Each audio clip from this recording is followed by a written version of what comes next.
Hey guys, welcome back to Middle Class Reactions. So I've been doing some research before I did this video, so it's like technically day like 102, I think. But this is my video on Trump's first 100 days. I'm gonna play Patrick Bet David's video because he goes in on some of the business side of stuff that I don't really not knowledgeable on. I pay a lot more attention to the foreign affairs side of Trump's presidency and domestic side non-business stuff. So I mean, I work 60 to 80 hours a week, so like I only got so much time to research some of this stuff.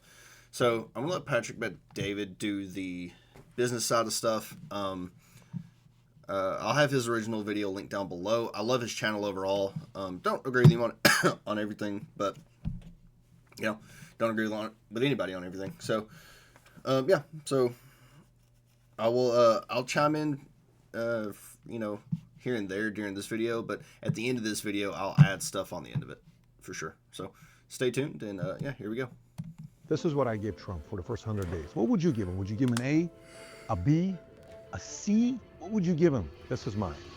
First 100 days, a C minus. And I'm gonna explain to you why in today's episode. Today officially marks 100 days of promises made and promises kept by President Trump. This has truly been the most historic start to a presidency in American history. If you get value out of this video, give it a thumbs up and subscribe to the channel. Let's get right into it. So a few things on how I scored this. When it comes down to our quarterly assessment that we do on every one of our executives and employees, we go into a handful of different categories. We have A for attitude. I absolutely love Trump's attitude. Better than I've ever seen him as a president.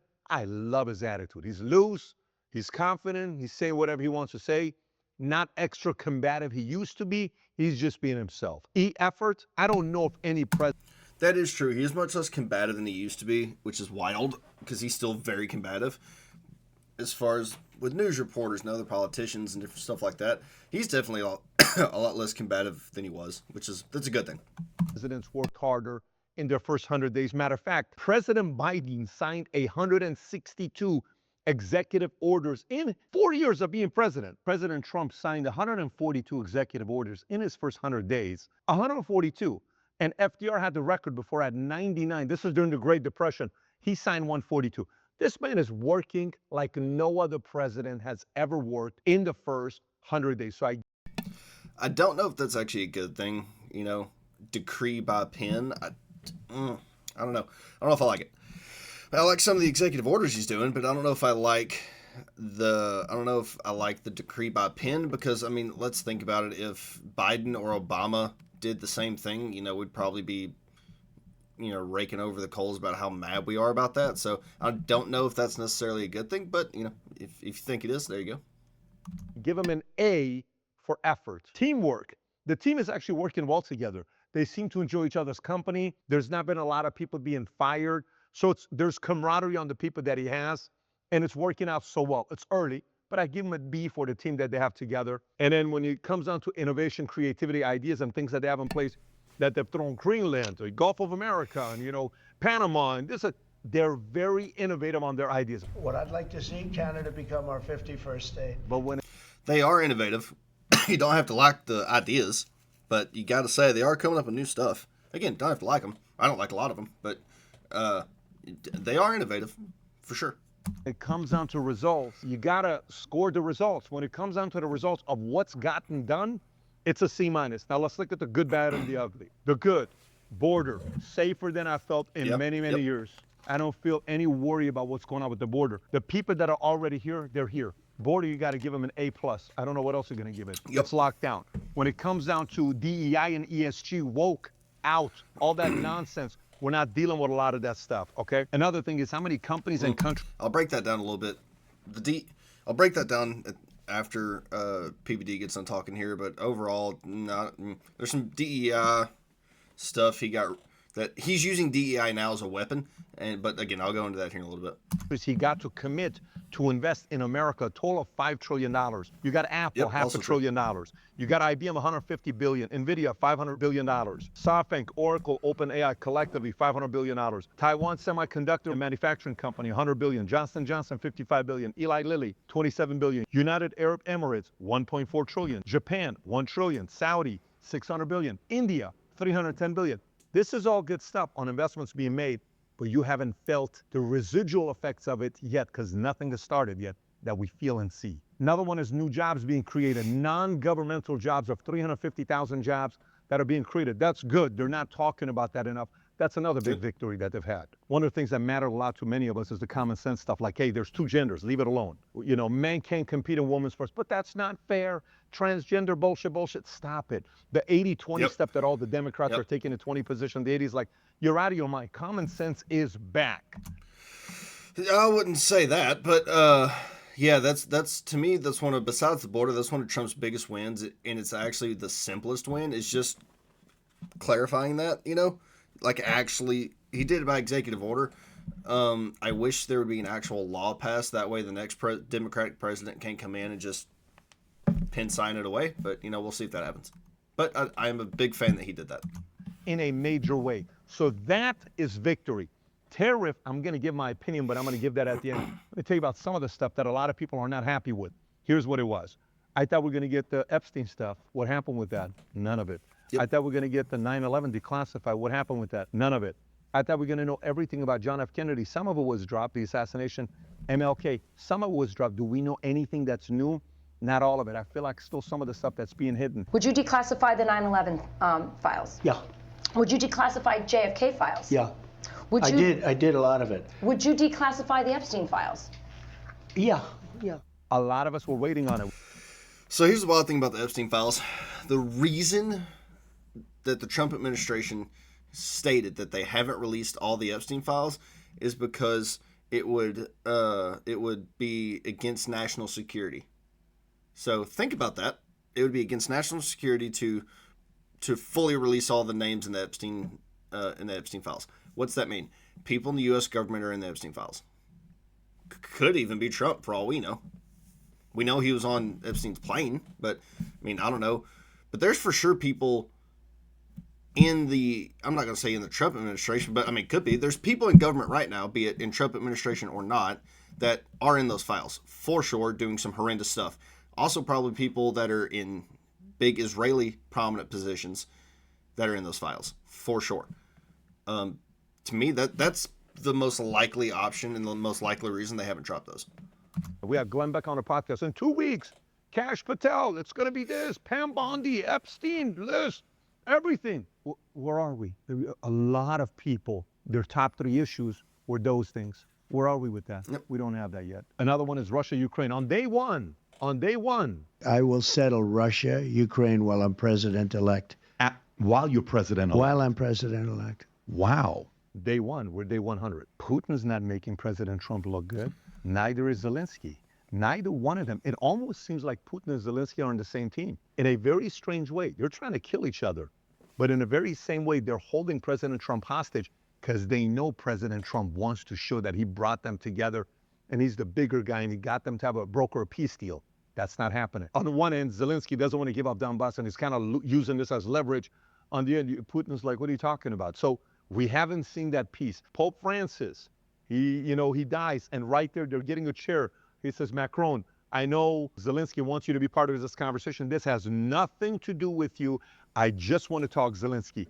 That's the Trump I like, but the deals need to get done. Israel, Hamas, Iran, we thought there's going to be a peace deal. There's still nothing there. I'll give you the flip side. That's a little bit, that's some things that people don't like. I don't like. I don't want my president to make threats that he can't commit. If you're going to keep threatening Iran and Hamas, deliver on your threats. You can get away with saying it maybe once, but once, twice, 3 times, I no longer believe the threats that you're making. We need to be selective on the threats that we're making. I don't want my president to be dropping threats all the time. As a parent, as a CEO, we threaten all the time. You're supposed to at times, to your competition, to your enemy, to your peers, to your employees, to former employees that want to take away clients, defamation of all this other stuff. But you better deliver on your threats, or else the market's going to look at you saying, what's going on here? So a little bit too many threats without the delivery of threats being made. Now, some people may like this because they don't want war to be taking place. That's why I'm saying be selective of the threats you're making. One of the things a lot of us was excited about was Doge. Hey, the first 100 days, $1 trillion in savings. Awesome.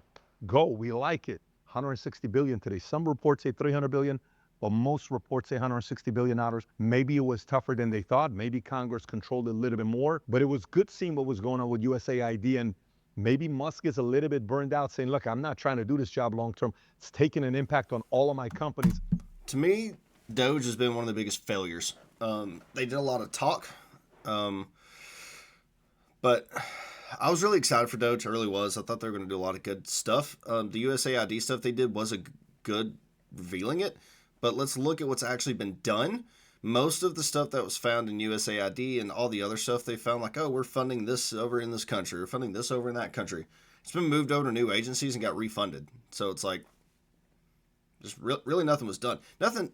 Doge really couldn't do anything. And this is what was making me laugh about all the screeching from the woke leftists about Doge and Elon Musk saying he's destroying the country. He can't do anything. He can recommend stuff get done. He himself can't do anything. So, they were screeching about, which you notice that's never in the news anymore. Doge is like not in the news. Funny the news cycle does that, but yeah, I mean he wasn't able to do anything. It's not necessarily his fault. I mean, he had no power.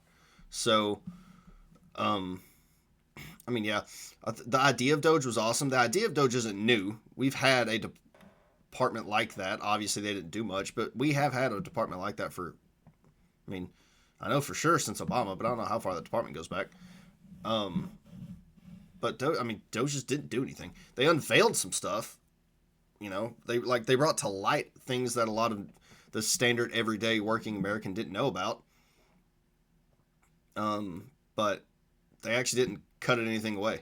So it's like, I mean, yay, we know about it, but it's still happening, I kind of want to step aside. After the 100 days, we don't know. But Doge, another great concept that you want to see get done. No tax on tips. I know a part of that is unfair because the tax deal's not done yet. Corporate tax is going from 21 to 15, that extension that he had from back in the days. No tax on Social Security pay. No tax on overtime. Those are great ideas that need to be pushed through. That's why the score is right now a C-, because a lot of those things are still pending. Some of the ideas that I like that's kind of outlandish but hasn't happened yet, Greenland. We need the minerals. Well, we need Greenland for national security purposes. Panama was supposed to get done. That was one of my top. That's one we need. We need Panama pretty bad. I would say out of all those, the Greenland, the 51st state, Panama makes sense. We should have, that should be a U.S. controlled thing, is the Panama Canal. Top 5 deals. My administration will be reclaiming the Panama Canal, and we've already started doing it. Hasn't gotten done yet. China, C.K. Hutchinson playing games. I want to see that Panama Canal thing get done because you do have leverage. It's a very important piece while you're at the table negotiating. I understand why they keep extending TikTok and they're not allowing someone to buy it from America yet. He's holding it back because I believe he's using that card in negotiation with China. I think he needs Panama, but some of this stuff's got to get done. Gulf of America right now, pretty much everybody calls it Gulf of America. That was a very easy one. It didn't even take a long time to do. Or a lot of them, I would never call it Gulf of America. It's already been done. Let's go to tariffs. Tariffs to me is, I am 100% supportive of what we're doing with tariffs. I am all about it. I'm all about the reciprocal tariffs. I have no issues with what's going on with tariffs. My guy from Goldman Sachs, the week market tanked 6,000 points, whatever the number was. He calls me. We had a meeting last week. He's over here in my office. I said, let me ask you a question. My wife's sitting right there. I said, was that the only client that never called you back when everybody lost tons of money? He says, yes, you were the only one. I said, tell me how much money we lost. He shows it to me. My wife's like, babe, we lost that much money? No, we didn't. We're going long. I said, matter of fact, buy more equities, sell the bonds, and go buy more equities. I am long on America and tariffs. Go. Wow, you're serious. Everyone's panicking. I am not. I'm long on what they're doing. They need to negotiate the tariffs. They need to get this part done. Americans have been abused this entire time. I love the fact that Apple is taking 60 million iPhones that they want to produce, going taking some of that to India. 100% of it they want to move to India. Now, some of that still needs to come to America. Some of those jobs of manufacturing needs to come to America. That's part of the conversation. But the fact that China's had a chokehold on the entire world, yeah, I'm not happy with that. I've never been happy with that for as long as I've been talking about this. So I'm all in with tariffs. And this is why, in my opinion, this is C- today. What is today? So here's the thing about the tariffs. PBD here and a lot of people who are wealthy are in a spot where the long ball, they're going to make a bejesus load of money out of this, which is good for them. Rock on. Like, party hard. us guys that aren't making crazy amount of money. I mean, I don't even make $30 an hour, so it's like I'm not by any means making, out there making crazy money at my job. And it's like I'm a fan of the idea of what the tariffs are doing. I like the idea of the tariffs. My thing is, from my perspective, again, this is from someone who's not making just a crap load of money, is like, okay, at what point do I say, hey, you were voted in, and I voted for Trump. Like, you were voted in to make my life cheaper. My life's not cheaper. I live in Northwest Washington right now. Granted, Washington government's not making it any easier, to be fair. But my gas isn't cheaper. My food's not cheaper. My eggs aren't cheaper. A dozen of eggs at the grocery store is still like $6.50 or $7 a dozen. So it's like, all the stuff you ran on saying it's going to be cheaper, it's not cheaper. So it's like, I like the idea of the tariffs, but at what point from us normal Americans that are, I'm not going to say I'm paycheck to paycheck, but I ain't far. At what point do we go like, hey, you were hired to make this stuff cheaper. Not only is it not cheaper, a lot of things are about to go up because of the tariffs. Lumber's about to be more expensive. Cars about to be more expensive. Why is that important? Lumber, houses. Houses are about to go up. Building houses. They're already crazy priced. The interest rates aren't down. My truck, I have a 2010 Chevy Silverado with 200-something thousand miles on it. I bought it with 155,000 miles on it, I think. When I financed it, I had like a 730 credit score. So like good credit. I got 6-point-something% interest, 6.2, 6.3. At the time, decent. That was a decent interest rate. This was in 2023. 2023, December 23. And all the craziness. And my banker, who I've banked with for a long time, is like, hey man, that's not a bad interest rate. Wait till the interest rates drop, you can refi. All right, cool. The interest rates ain't dropped. So it's like, I can't refi when interest rates haven't dropped. So, it's like, yeah, so my life's not cheaper. Houses aren't cheaper. It's not any easier for me to go buy a house right now. And again, granted, some of that is because of the state I live. I am acknowledging that. But a lot of it is also because of the tariffs that Trump's doing. Which, again, I understand the long ball game here, but Trump's doing a 15-year plan when he's got really about 2.5 years to do, or a year and a half to do it. Because in 2026, the likelihood, just because the way elections go, is he's going to lose the midterms. So it's going to go back to at least one of the, either the Senate or the House is going to be Democratic controlled. And then he's a lame duck president. So he's really got about a year and a half left. So it's like, at what point do us normal Americans go like, hey, the idea of the tariffs are good, but I'm still hurting? Because I'll tell you this, if a Biden were to do these tariffs, all my buddies who are like hardcore Trump guys would lose their freaking minds if Biden or Kamala did the same thing. Let's be real. Today's date, April 29th, it's C-. But within 90 to 180 days, I will do another one, and it can be like this in no time. Also very true. Easily. You know why? Because as a businessman, when you have a lot of things that are pending and nothing's getting closed, it causes a lot of panic for the people on the team. We need to close that deal. That brought 6.2 million. We need to close that. That brought 12 million. But when it's not happening, it's stress because you need VP of Finance. What's going on with cash management is low. Hey, what's going on? Expenses. Hey, we're hiring too much. Hey, what are we doing with this? I understand that. And for many, many times, as a guy running a business, I am fear for the longest time because nothing is closed yet. So yes, as of right now, I'm a C-, but do not be surprised when I go to this within 90 to 180 days where we start seeing Canada, Greenland, Ukraine, Russia, Iran, Israel, Hamas, etc., etc., etc. And when it comes around the corner and Dow goes towards 60K. Okay, so that's pretty much the end of PBD's version on this. Okay, so where my biggest issue with Trump right now is like where I think he's lost out. Well, I'll start with the wins. Like PBD said, the border, 100% a win. The investments, 100% a win from other countries. The $5 trillion or whatever it is that's been brought in, 100% a win. His losses, though, mass deportations aren't happening. That's just not a thing that's going on. The Doge thing, major failure in my opinion. Overall, nothing's happened from it. One of the other things Trump ran on that was super big was like, hey, I'm going to get the spending under control. I'm going to get the spending under control. His new spending bills, I think it's 13% more money than the spending bill Biden passed. You know, it puts the defense budget over $1 trillion, which I'm all for the defense. I'm all for funding the military, but like, yo, guys, $1 trillion?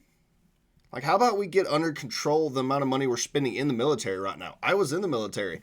I can tell you, they spend money on ridiculous stuff and crazy amounts of money. So, like, let's get that under control. Now we go to foreign affairs. The funding of Israel at this point to me is just pure insanity. Like John Mearsheimer, if you don't know who he is, go look him up. Phenomenal, phenomenal guy. Brilliant dude. And even he's under the opinion, like, Israel at this point is a psychotic nation. Like, the things they are doing are purely psychotic, and I agree with him. Like, Israel has made their enemies for the next 100 years. You know, they have. They've made their enemies for the next 100 years. And when one of those enemies attacks them, they're going to cry, boo-hoo, it's because we're the Jews. But, like, what they're doing in Gaza right now is just insane. Their main stated goal, they had two main stated goals: get the hostages back, defeat Hamas. They don't have most of the hostages back, and then the Hamas numbers are at or above the numbers they had before October 7th. So it's like, you know, but at the end of it, we have like somewhere north of 50 to 60,000, if not more, dead civilians, you know, and most of that being old people, women, and children. So it's like, just major failure, and we're still funding it. That is 100% U.S. funded. He ran on being anti-war, and the first thing he does when he comes in, and the funny thing is Tim Pool got a interview with Trump, very short interview, and he was actually the first podcaster to have one, and Trump eviscerated Biden for bombing the Houthis, eviscerated him for it, and was saying like, that's the dumbest thing you could be doing, there's no reason to do that. And then the first thing Trump does when he comes in is starts a way larger air campaign against the Houthis, which is like, why? Most of the ships that are going through there that are getting attacked aren't even ours. They're the UK's and Great Britain's and Europe's. They're not ours. It's not our problem. So why are we bombing the Houthis? And, you know, it was funny, out of the Signal chat leak whole thing that happened, a lot of the people that were upset that the Signal got leaked. My thing was what was in the leak itself, and I'm not talking about the fact that they were doing an air campaign. If you look at it, they were talking about a person who walked into an apartment building, and they were like, hey, that's the guy we're looking for. Let's level the apartment building. So it's like, we're just still indiscriminately killing civilians overseas. You know, it's like, they were running on being anti-war. We're on the verge of war with Iran. Russia, Ukraine's gotten worse. Israel's gotten worse. And we're in an open conflict. I guess it's not a war, but we're in an open conflict with the Houthis. And we're still, by the way, helping the House of Sauds bomb the rest of Yemen, which is just an open genocide. And if you don't want to call it a genocide, whatever. It's an open mass slaughter of the civilian population of Yemen. And we've been doing it since Obama. Obama did it. Trump did it. Biden ran and said he was going to stop it. He never did. He upped it. And Trump's still doing it.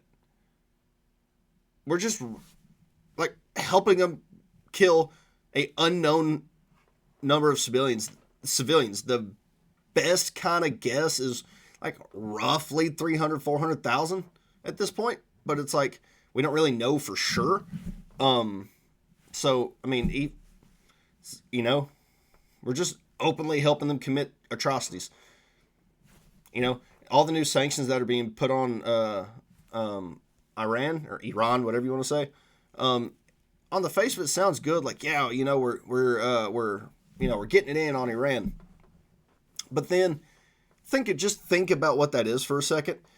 Do you think all of those oil billionaires that are the head of Iran are getting hurt from those sanctions? No, it's the poor civilians that are in Iran that are already some of the poorest people on the planet who are starving to death.